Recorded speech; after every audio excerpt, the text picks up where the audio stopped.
When day comes, we ask ourselves, where can we find light in this never-ending shade? The loss we carry, a sea we must wade. We've braved the belly of the beast.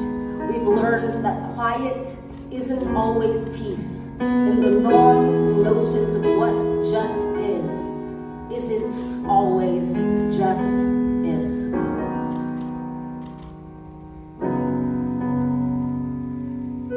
And yes, we are far from polished, far from pristine, but that doesn't mean we are striving to form a union that is perfect. We are striving to forge a union with purpose, to compose a country committed to all cultures, colors, characters, and conditions of man. And so we lift our gaze not to what stands between us, but what stands before us. We close the divide because we know to put our future first. We must first put our differences aside. We lay down our arms so we can reach out our arms to one another. We seek harm to none and harmony for all. Let the globe, if nothing else, say this is true. That even as we grieved, we grew. That even as we hurt, we hoped. That even as we tired, we tried. That we'll forever be tied together, victorious.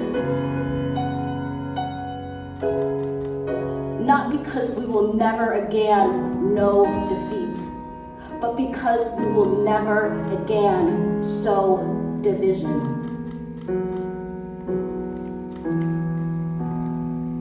In this truth, in this faith we trust, for while we have our eyes on the future, history has its eyes on us. This is the era of just redemption. We feared it at its inception. We did not feel prepared to be the heirs of such a terrifying hour, but within it we found the power to author a new chapter, to offer hope and laughter to ourselves. So, while once we asked, how could we possibly prevail over catastrophe?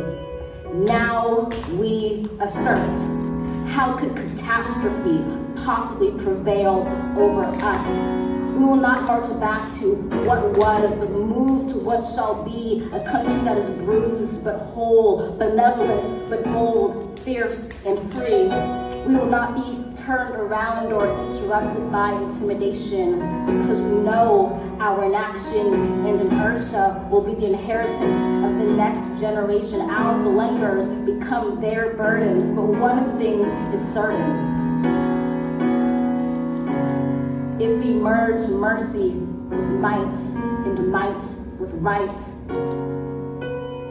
then love becomes our legacy and change our children's birthright.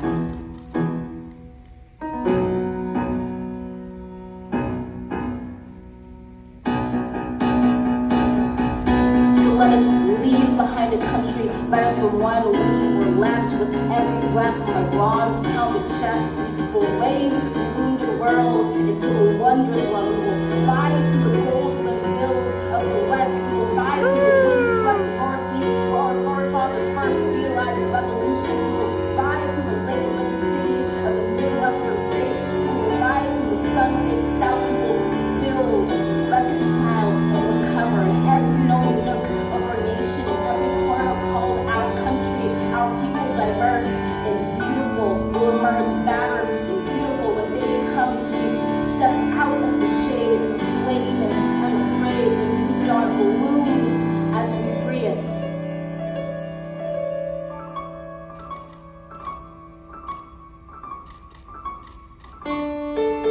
For there is always light, if only we're brave enough to see it.